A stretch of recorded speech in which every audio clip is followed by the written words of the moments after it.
Do you believe in a casting couch? I don't believe in the casting couch. I don't. I don't. I don't believe in it. I. I don't listen. There are a lot of beautiful women in this business, and a lot of beautiful men, black, white, Latino, Asian. A lot of beautiful women. Whatever your preference is, I don't really care. But I don't think you can block people. I think the problem with the casting couch is that if you don't do it, you ain't gonna do the role. I think that's really horrible to put on someone. Like, come in my office and have sex with me, and then I'll give you the role.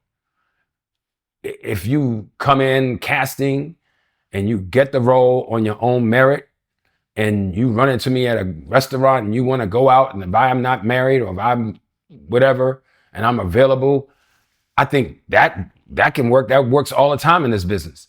But for me to say to you as a beautiful female, if you don't have sex with me on this couch right here, you ain't getting the role. And I think that's wrong. And I'm gonna always say it's wrong. I know I'm gonna get a lot of feedback out there, but I'm just telling you the truth. Anybody that blocks you from something to try to force you into making a decision because you need money or you want to be famous, I just think that's wrong. I have a term for it, but I can't say it on here. But it's just not good to me. I've had females come at me sideways as producers. It's a weird business. It's a lot of beautiful people. People get attracted to your look. Some people get attracted because they like dark-skinned guys. Some people like older guys. Some people like guys and girls have hit on me. Some people like you because you're powerful or you give powerful performances. This ain't real, man. This is acting, And at the end of the day, I'm an actor. When I go home, I leave the character at work. So anybody that tries to groom, anybody that tries to persuade, I think that's wrong, and I think it's got to continually be stopped, no matter who does it.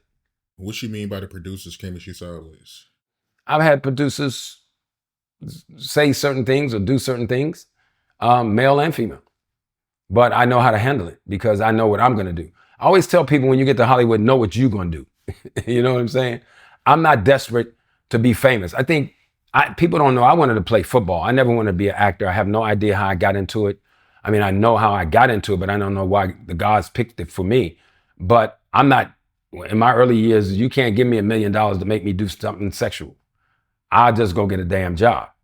I've turned down jobs because they didn't want to pay my quote. So, and my manager before, Chris, would say, you got to do it. I said, I got a degree. I'll go get a damn job. So you can't persuade me with fame or money. I think when you are desperate to be successful, you may cut some corners. But when I do my lectures, I say, do the work. And at some point, the work will get you through. You may not make it to the top, but the middle is a great place to be inside of an entertainment division like I'm in the middle, and I make a lot of money and I do well and I have a great life. And I didn't compromise anything. So in a sense, the casting couch is real then. Because I mean, if you're saying that producers, they came at you sideways, hypothetically speaking, if you would have took them up on the offer, I'm sure you would have got better opportunities, right? Well, let me tell you this. A guy came to me maybe about 3 years ago. He said, Mr. Powell, I love your work. He said, I'm going to tell you right now, you'd be a lot bigger if you were bisexual. And I said, well, I've gotten as big as I have. But I want to also be clear. I'm not knocking anyone, actors or producers. But I just think from a humanitarian standpoint, whenever you block someone, I think that's wrong. Whether it's race or gender or because you don't like the way their hair looks, that's just wrong. Like, to me, racism is just wrong. Because you're too black, you can't do this. I've been told I was too black for shows. It's a lot of stuff that I've been through that I'm going to put in my book. So I just think that's wrong.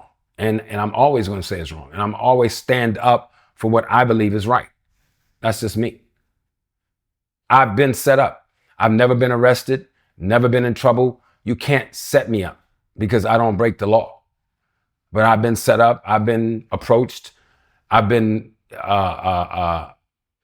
how I don't want to say persuaded, but gestures have been made, And I don't want to get into the details and name any names, but it's been men and women, not a lot, but a few, you know? And my problem, like I said in the beginning, is that if a beautiful woman comes in and she auditions for you and she does a great job, she should be in the running to get the job. If you say, hey, well, you're in the running, but you got to sleep with me to get the job. And if you block her, I think it's wrong to me. That's just me. If she says, hey, you know what? I want to do it, then I would take it outside of the business. It's just weird. I taught acting classes. I've taught acting one-on-one students who one girl came out with her biker shorts and her, sitting in Indian style. I'm like, ma'am, are we coaching or what are you doing? Because I don't mix the two.